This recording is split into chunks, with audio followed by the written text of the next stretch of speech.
Saat ini di dalam dunia marketplace juga ada yang namanya BCP, BCP, Business Continuous Plan, yaitu sebuah simulasi. Seringnya kita melihat simulasi ada kebakaran dalam sebuah gedung. Nah, tiba-tiba seluruh karyawan yang ada di gedung tersebut dia turun dan keluar menyelamatkan diri. Ini simulasi agar ketika ada kejadian yang tidak diinginkan, contoh kebakaran, gempa bumi, ketika hal ini terjadi, maka bisa melakukan sesuai dengan prosedur dan tata cara menghadapi terjadinya kasus-kasus seperti ini. Nah, itu disimulasikan, dipraktekkan terlebih dahulu. Bukan beneran, tetapi latihan. Di dalam kehidupan kekristenan kita, seharusnya sudah bukan lagi simulasi, tetapi kita mempraktekannya setiap saat.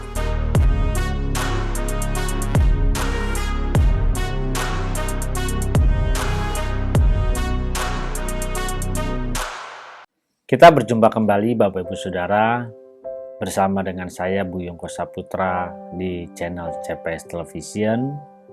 Mari bagi Bapak Ibu yang baru pertama kali mengunjungi channel ini, ayo dukung saya dengan klik tombol subscribe, klik gambar loncengnya, lalu pilih semua notifikasi agar setiap ada video-video yang terbaru yang saya upload, Bapak Ibu Saudara dapat menerima pemberitahuannya secara langsung. Kita sering mendengar kata simulasi.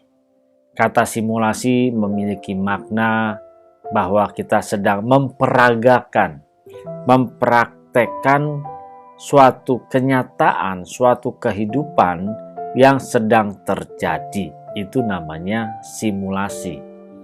Biasanya simulasi dilakukan ketika kita mau menghadapi adanya sebuah pemeriksaan agar kita dapat diverifikasi dengan baik dengan benar. Maka perlu adanya simulasi supaya tidak grogi, supaya nanti benar jawabannya ketika diperiksa. Ya seperti GR lah ya, seperti gladi resik.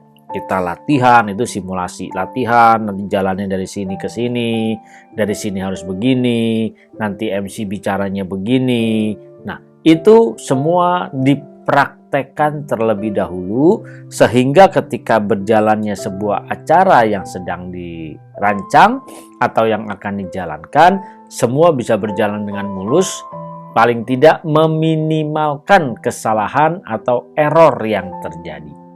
Itu berbicara simulasi dengan harapan hasilnya kita bisa dapatkan dengan baik dan maksimal. Lalu kalau kita merenungkan kata simulasi,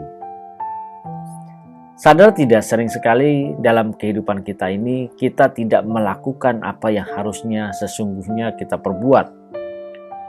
Kalau kita melakukan yang sesungguhnya di dalam kehidupan kita, maka kita tidak perlu lagi simulasi karena simulasinya ya adalah kehidupan sehari-hari kita. Itu dia. Maka di dalam kehidupan kita ini seharusnya apa yang kita lakukan, kita perbuat ini agar bisa diverifikasi di dalam kebenaran firman Tuhan bahwa memang kita berubah menjadi seperti Kristus. Maka harus dilakukan dengan tegas, dengan jelas setiap saat, setiap waktu. Namanya juga simulasi Bapak Ibu Saudara, berarti kan belum benar-benar dilakukan. Namanya juga masih praktek. Di dalam kehidupan kekristenan kita seharusnya justru kita melakukan. Jangan berkutat dengan simulasi terlalu banyak, berkutat dengan simulasi terus-menerus. Seharusnya kita lakukan apa yang menjadi kebenaran, apa yang seharusnya kita hidupi di dalam kehidupan ini. Kalau kita melakukan apa yang seharusnya di dalam kehidupan kita, maka kita tidak perlu lagi khawatir. Kan kalau orang yang melakukan simulasi karena dia khawatir nanti takut jawabnya salah. Nanti takut ketika diminta ini itu tidak bisa menjawab.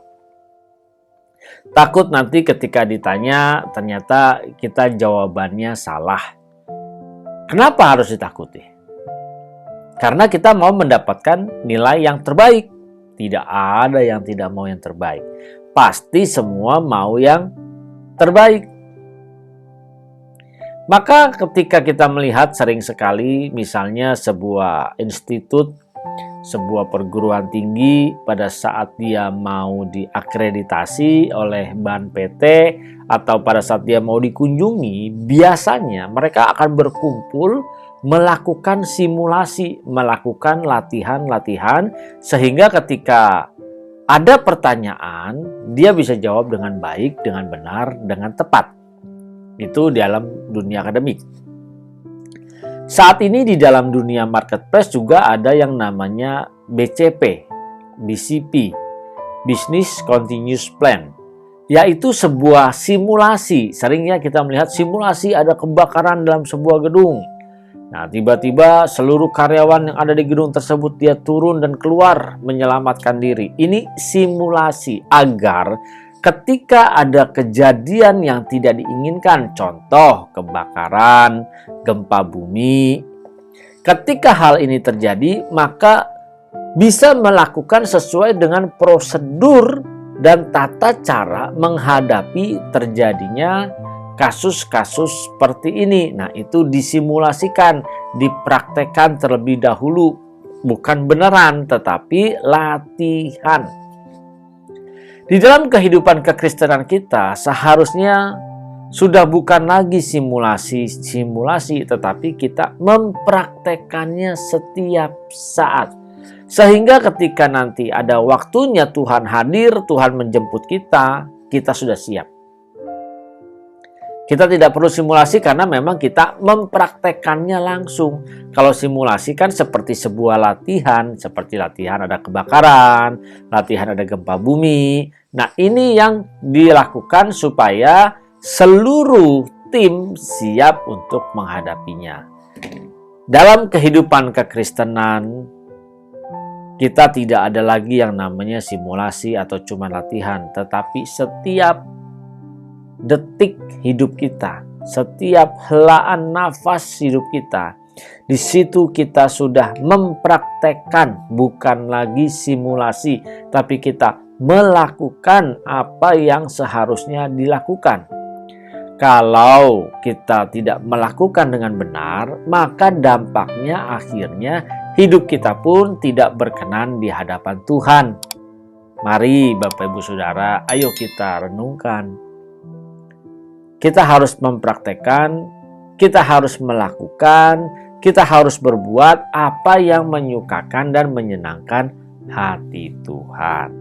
Kalau selama ini kita masa bodoh, kita tidak peduli, sekaranglah waktunya. Mari Bapak Ibu Saudara, kita harus berbuat, kita harus berperilaku dengan baik, dengan benar. Kalau simulasi membantu kita supaya terbiasa ketika menghadapi situasi-situasi yang tidak diinginkan. Oke lah, kalau kita masih baru di dalam hidup kekristenan kita mensimulasikan harus begini, begitu, begini, begitu. Tetapi biasanya kalau simulasi pada saat latihan benar, tapi pada saat kenyataannya berbeda. Contoh, misalnya ada gempa bumi. Kita simulasinya tunggu gempanya berhenti, reda, kita melindungkan kepala kita harus bersembunyi di samping meja atau kita lari ke tiang-tiang gedung. Tidak boleh berdiri dekat yang ada kaca. Nah, ini yang harus kita lakukan. Begitu tenang baru kita turun meninggalkan gedung tersebut. Ini simulasi, tetapi pada saat prakteknya begitu ada gempa, gak lagi jalanin simulasinya, tapi apa dia lari sekencang-kencangnya tinggalkan ruangan. Ini yang saya lihat, ini yang saya amati. Nah, disinilah kenapa bisa seperti itu. Karena memang tidak dilakukan setiap hari, setiap saat. Kalau dalam hidup kekristenan kita, setiap hari kita hidup dalam kekudusan, kesucian Tuhan. Setiap hari, setiap saat kita selalu bersekutu bersama dengan Tuhan. Kita tahu apa yang menjadi kehendaknya. Kita tahu apa yang menjadi kewajiban kita lakukan. Maka pada saat Tuhan datang, kita sudah tidak lagi bingung. Kita sudah pasti melakukan seperti apa yang kita lakukan. Mari Bapak Ibu Saudara, Di dalam kehidupan ini kita harus berjuang, bukan hanya latihan tetapi mempraktekkan. Bukan latihan praktek tetapi mempraktekkan yang sesungguhnya. Mari Bapak Ibu Saudara, saya mengajak, ayolah kita lakukan yang sesungguhnya, bagaimana hidup untuk menyukakan dan menyenangkan hati Tuhan. Mari, bagi yang diberkati jangan lupa berikan tanda like. Silahkan tinggalkan komentar di kolom komen. Dan bagi yang belum pernah mengklik subscribe, ayo dukung saya dengan klik subscribe, lalu klik gambar loncengnya. Pilih semua notifikasi supaya Bapak Ibu teman-teman bisa menerima pemberitahuannya ketika ada video-video yang terbaru yang saya upload. Tuhan memberkati, salam transformasi.